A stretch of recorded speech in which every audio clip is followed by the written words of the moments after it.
From a very young age, I was someone that couldn't accept losing and I couldn't accept being wrong.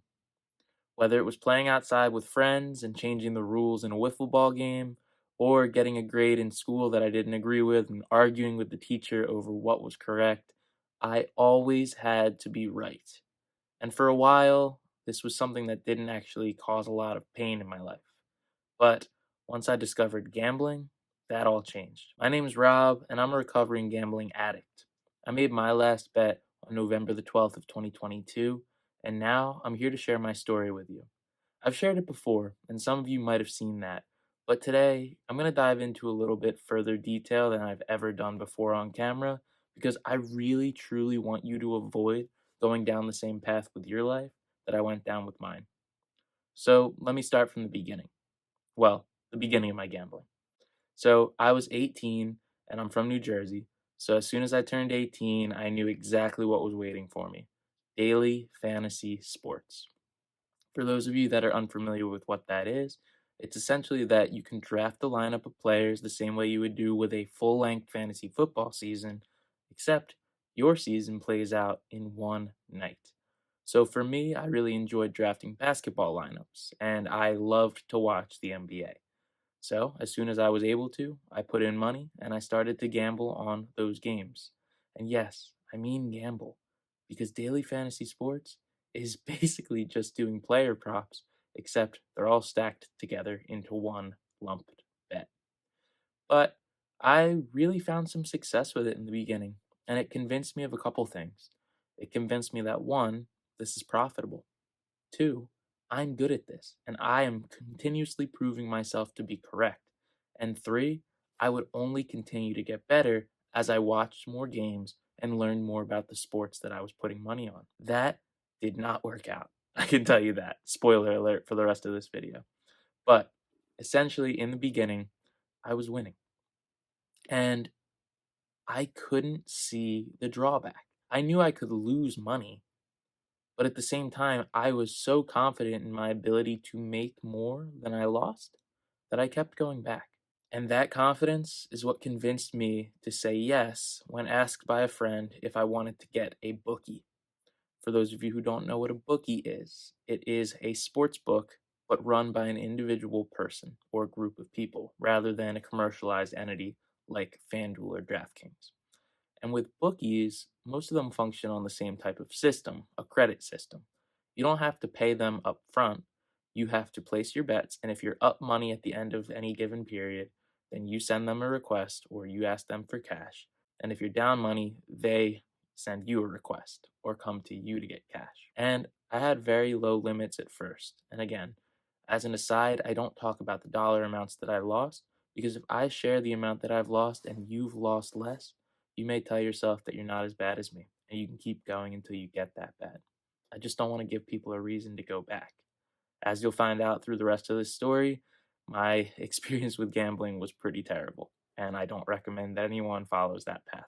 But as I moved over to the sports bookie, I found myself winning early on again. It was during the time that the Warriors had Kevin Durant on their team, and for some strange reason, they always seemed to be losing at halftime. I don't know why. Maybe they just were cocky, overconfident, and they found themselves down quite often. But they were notoriously known as the best third quarter team in NBA history, and I never felt like the betting lines reflected that. So every time that they would play, I would wait until halftime and I would put money on them. And that was the year that they won almost every single game that they played, so you can imagine that the majority of my bets were winners. Now, in thinking back about this, I had a decent sense of control at the time because I could wait until halftime. I didn't have to have a bet in the beginning. And also, I was getting lucky, but I was convinced that it was because of my knowledge of sports, something that I was pretty easily convinced of due to the track record of success I was seeing. Then reality started to catch up, and I started to bet more irrationally. What you'll come to find if you get hooked to gambling is that the bets that you were placing in the beginning don't quite do it for you anymore. Instead of betting on a full time game result, you might find yourself betting on the first half, the first quarter, the first pitch. Things continue to get faster, and the velocity of play is what causes people to go through a lot of pain very quickly. But in my case, I was able to hold off until the second half, until the NBA season ended. Then, maybe I should have just waited until the next year. Not that that would have led to profits, but it would have maybe not led to my ruin. I didn't. I started gambling on whatever was next. And for me, very often, that was tennis. There's always a tennis match on somewhere in the world. As you know, if you're a compulsive sports bettor, we always have access to it. So, tennis, and then moving into March of the next year, March Madness. Now, to set the scene, I was in college. I'd been going up and down because of these tennis bets and losing more than I won. But I still had that belief from the beginning that I would come out on top in the end. And so I told myself, hey, it's just a downswing. It's fine. You'll figure it out. And basketball's coming back. You'll be able to handle that. So basketball came back and things went up and down again, but nothing too crazy until March Madness of 2018. That was the worst experience of my life up until that point. And what happened was it was the year that UMBC shocked Virginia in the first round of the NCAA tournament. When I saw that, I felt for the first time of my gambling an intense feeling of FOMO, the fear of missing out. I had had wins and losses. I'd lost at this point more than I had won, but I never felt like I missed something that should have been seen as obvious to me. Of course, it wasn't obvious. It was the first time it happened in tournament history. But I was so frustrated by that I decided to put all of the credit that I had on UMBC to win their next game. I figured, hey, if they beat the 1 seed, they're surely going to beat, I believe it was the 9 seed at the time. They didn't. They lost. And I had to cover all that credit. But the problem was, and it hadn't become a problem until this point, I didn't have a job. I was at college. It was my freshman year of college. And I had a little bit of money saved up to that point because of the fact that I was working jobs in high school. But I had depleted that through being in college and also gambling on the sports book, just a little bit at a time. Now I was faced with a large sum of debt for me at the time, and I wasn't able to pay it. I didn't have very many options, but luckily, and this was the first time this would happen over many times over the next couple years, my family bailed me out. They paid the bookie down, made me close my account with him, and told me to pay them back over the summer. So that summer, I went home and I got 2 jobs. And remember, my family wasn't very happy to be doing this. It was a bit of a reach for them as well. And so it was very important that I worked these jobs and paid down this debt over the course of that summer before going back to school, where they imagined I would be totally fine. But I got a job as a host at an Applebee's, and I was driving pizza and Chinese food. It was a mixture of the two. I was working probably around a full time position between the 2 jobs, but I was also, a 19-year-old kid. And it became really frustrating very early on because at that point I was so used to the rush of wins and losses coming in so fast that the idea of working for $9 an hour didn't quite measure up to what my expectations were for earning potential. I felt trapped. I felt like things were moving very slowly. And they were, realistically. That's not a lot of money. And so I worked for 3 months to pay it all down. It was not an enjoyable experience. But as soon as I was out of that debt, instead of telling myself, okay, you're good, let's move on in life, I said, okay, you're good, you can gamble again. The thoughts weren't logical to me. They weren't things that made sense now looking back. But as soon as the financial pressure of paying everyone that I had betrayed or borrowed from was gone, I felt like I had a clean slate, like I could go right back to it. And then, like a miracle, so to speak, at the time, I thought I got a cryptocurrency airdrop. I gotten involved with it during my freshman year of college because I was gambling a little bit on the side with these cryptocurrency websites that kind of operate in a weird legal gray area, like Bovada. But I hadn't really gotten too overly involved until I got this airdrop. It was from a group called Uniswap. And anyone who knows about cryptocurrency knows that I was really excited to get that because at the time it like tripled my net worth. Um, which was pretty much 0 to begin with, but whatever. With this airdrop, I thought, wow, I can finally gamble and not have to worry about the consequences because this was free money that was given to me. I can spend it. It's like playing with house money. Pretty ridiculous looking back. I wish I had saved a little bit of it, but hey, that is what it is. I lost that pretty quickly, going to websites like Bovado once again, and also moving into the other cryptocurrency websites. And at this time, I was only 20 years old. I decided it was time for a change, but I didn't know what that change would be. I applied and got accepted to a program in Australia, in Sydney. And I flew out there thinking that I'm going to change my life. This is all going to be different. New people around me, new friends, new experiences. uh, Things are going to get better. They're going to work out. I'm going to find my niche, my purpose. Well, I didn't know it when I applied at the time, but Australia actually has the highest rate of gambling addiction and the highest gambling loss per capita in the entire world. After flying for what was about a 24-hour journey between layovers and the flight time itself, I landed in Sydney and almost immediately went to the casino. I skipped the orientation because I found out that I could gamble because I was 20 there and that was of legal age. And I started to play poker. I would spend the next 3 months at the casino almost every single day. So I'd flown halfway across the world, or probably further, to change my life.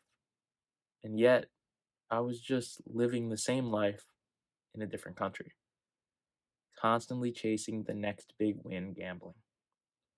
And now, like, I sit here and I'm thinking, what was the point of all of it? Why did I use gambling as my way of living and expressing myself? And I think it comes back to this ability to not accept losing. I couldn't accept that the casino was built to defeat me. I couldn't accept that every single game contained a house edge that would make me lose.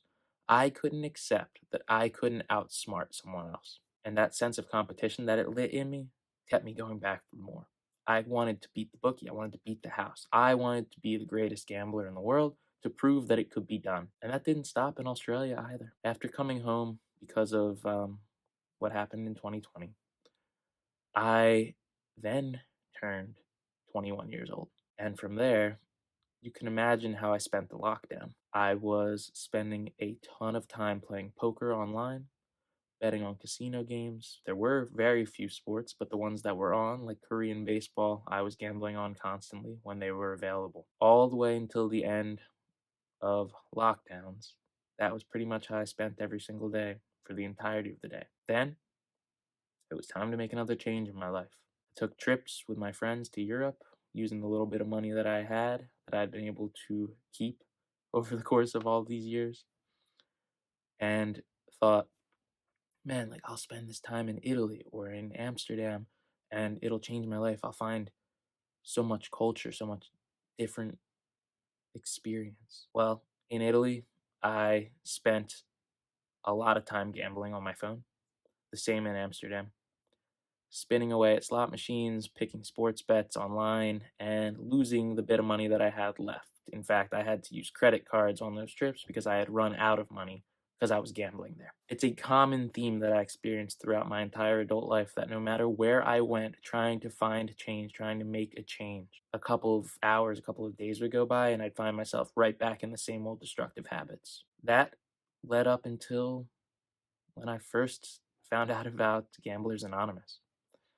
That was on February 8th of 2022. So from 2017 to 2022, pretty much the entire time, I was gambling. Over the course of that time, I went into debt 5 times to the point where I had to work numerous jobs just to pay it down. Then, from that February 8th mark, I was feeling good.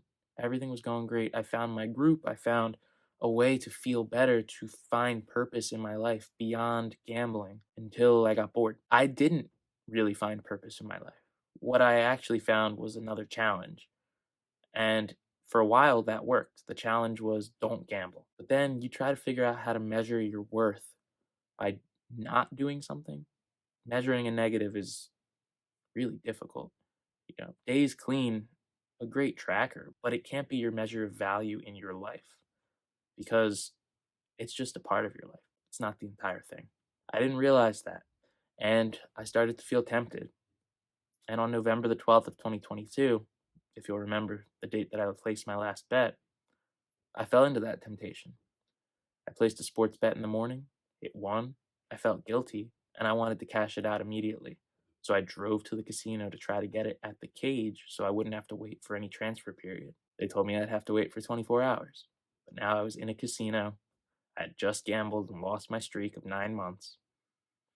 I was ready to just throw it all away. And so over the next 12 hours, I created enough debt playing every casino game possible, betting on every sport that I saw, that it took me 6 months working 70-hour weeks as a financial analyst and a bartender at this point just to pay it off. Almost all of my money went into debt repayment. And that's when I decided that, hey, I don't know what to do with my life, but I know that gambling isn't going to make anything better. I was convinced that I would find the magic formula that works. Even after 9 months going to group meetings and being in recovery, I came back convinced that it would all work out different. It never does. If you're like me, all wins eventually become future losses. I finally realized that on November the 12th of 2022. So that led me into what I do now. Now, I create content online sharing this story because I don't want to see you go down that path. I told this story in just a few minutes today, but that was 6 years of my life. More now. I'm almost 25. And say I get the benefit of living to 100 years old. A quarter of my life has passed, and I feel like I'm just getting started because for so long I was holding myself down. I don't want you to do that. I want you to be able to say at the end of the day that you're proud of what you've accomplished, that you're moving towards a goal, a real goal that means something to you. That's not a lie. Don't lie to yourself anymore because I did that for so long and it did nothing but drag me down in the end. I hope that you didn't find this video to be too much of a word vomit. I wanted to share my story in its entirety. Of course, there's so many days in there with ups and downs and spins and going to the gym and having the slot machine spin in my pocket and just listening to the sound on my phone to know what happened. There's plenty of bad beats in there, some parlays that missed by one leg. There's plenty of lost friends and relationships. But I wanted to give you the outline of what the major events were so you know why I show up every single day and talk to this camera. I sit here and I speak to you because I care about you. You are the person that I used to be and we are most qualified to help the person that we used to be. I'm coming up on almost a year and we'll call it a third clean. I am living a happier and healthier life every day, and you are completely capable of doing the same. If you want to find out more about how I've quit gambling and gotten this much time clean, then watch this video where I outline the 4 steps that you need to stay away from gambling and live a better life. Thank you for listening, and I know that we can keep getting better together, one day at a time.